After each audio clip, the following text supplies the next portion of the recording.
Hey, what's up? This is Scott with Level Up Tutorials, and in this video, we're going to be adding easy and really beautiful user notifications. So let's say when they go to add a new resolution and they're not logged in, they get notified and say, hey, you got to log in before you can do this. So let's get going on that now.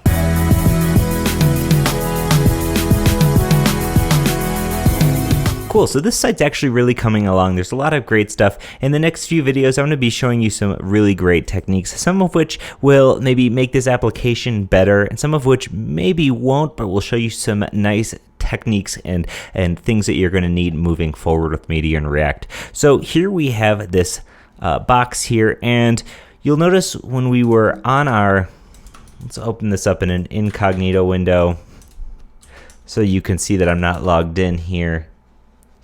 And let's actually have these side by side here.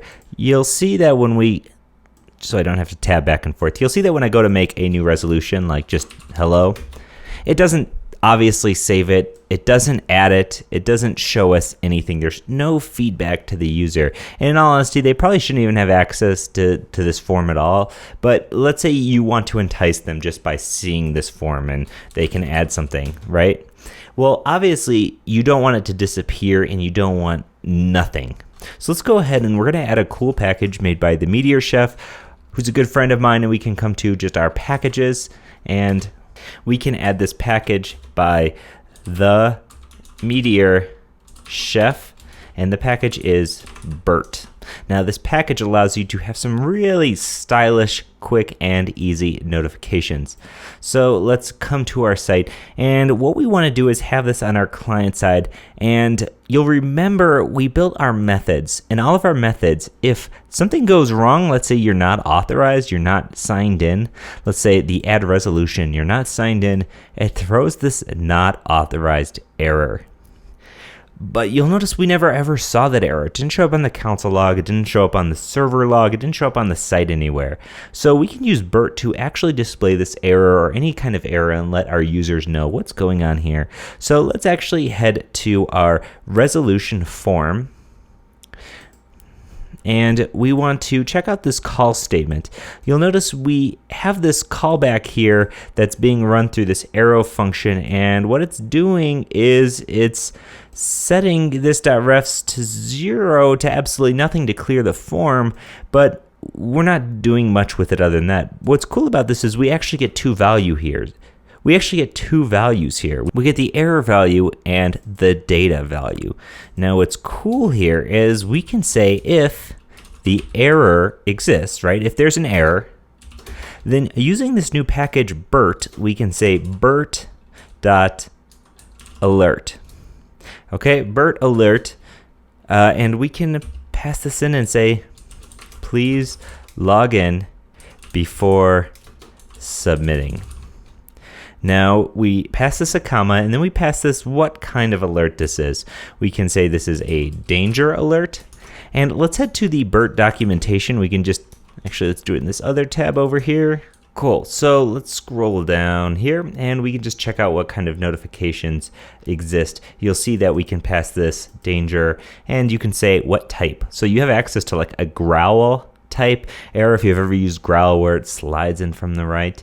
And you'll see we have some other cool things, like there's different ones based on what type of alert is. Like if it's just an info, you might get this blue. Now I actually want this big one that just like lets somebody know, and you'll notice we can pass it an icon which uses font awesome. So FA frown O fixed top is going to make it come down like this. So let's copy these things and we can paste them in after our danger. So we want danger fixed hyphen top and FA frown hyphen O. Cool, so now that we have this, it's really just saying if there's an error, hey, let us know and please log in before submitting. Now what it's also going to do, unfortunately, is it's also going to clear this text value. So we can obviously fix that by throwing in an else here.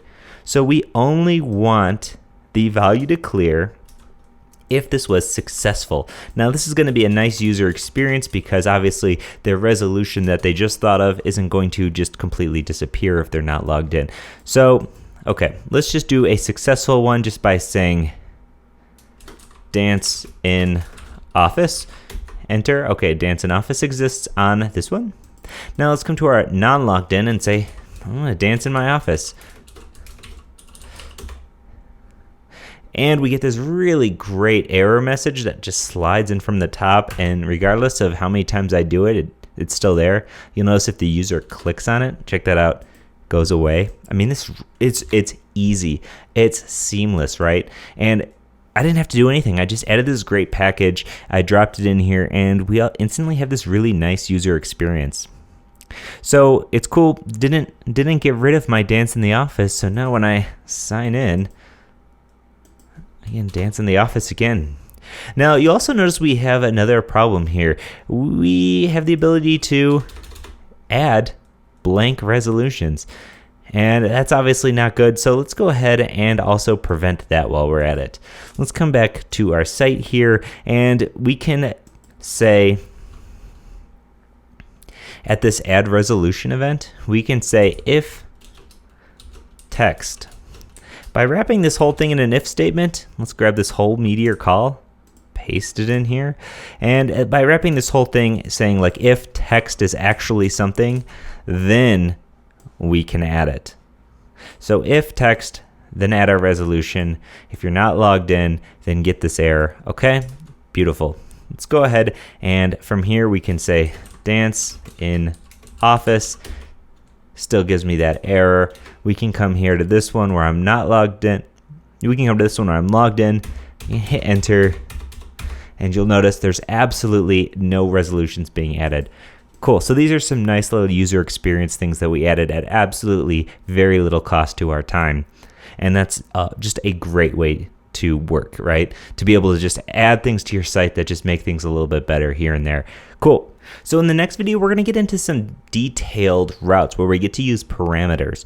Now, right now, we have no need for parameter-based routing on this site. For instance, there's no detailed information on each of these. But let's say there was. Let's say we had some more detailed information and we wanted to be able to go to a page that all it was this individual handstand. Right now, we can't do that. So in the next video, I'm going to show you how you can have parameterized based routing using Flow Router. So as always, this is Scott with Level Up Tutorials. If you want the rest of these videos before they're available on YouTube, along with some extra content, head to store.leveluptutorials.com and purchase this series for download. It would greatly support me. I've created over 800 free videos and plan on creating many more, and can't do it without your support. So thanks so much. I'll see you in the next one. Bye.